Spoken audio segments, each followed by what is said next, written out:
The world of The Witcher has a new creature inspired by Serbian folklore, and I can't wait to tell you all about it. Let's uncover some Slavic lore.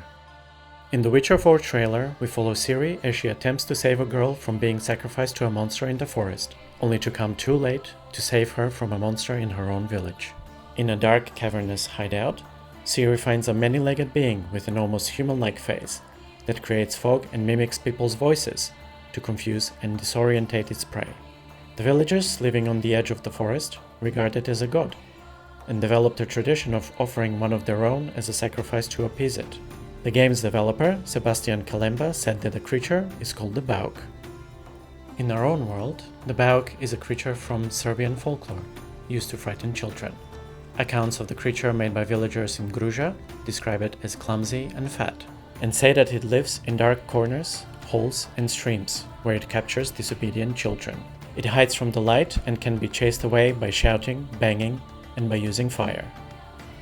If a child says it's being followed by the Bauk, folk tradition advised that one needs to cover the child in the smoke of burned bear's hair in order to ward that off.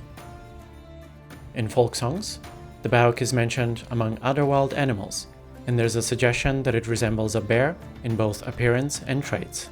There's a theory that the Bauk is a full personification of the bear, which has largely disappeared from those parts of the world.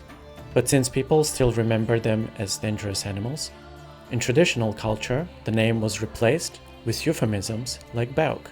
From the available evidence about the age of the creature, it doesn't seem like it originated in mythological times, so we can assume that the Bauk is a more recent creation.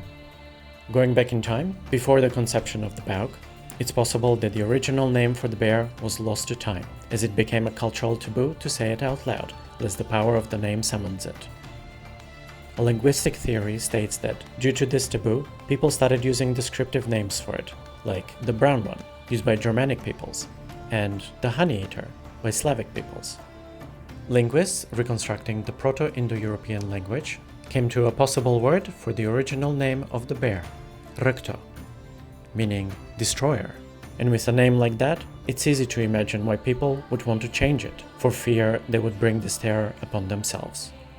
From there, it's a shorter leap to understand how such an animal might inspire a legendary creature like the Bauk, and how this in turn would lead the makers of the coming Witcher game to create a monster that's worshipped and feared as a god. I hope you enjoyed this little dive into Slavic lore, and if you want to learn more, I'll link my resources in the description. I'll see you in the next one.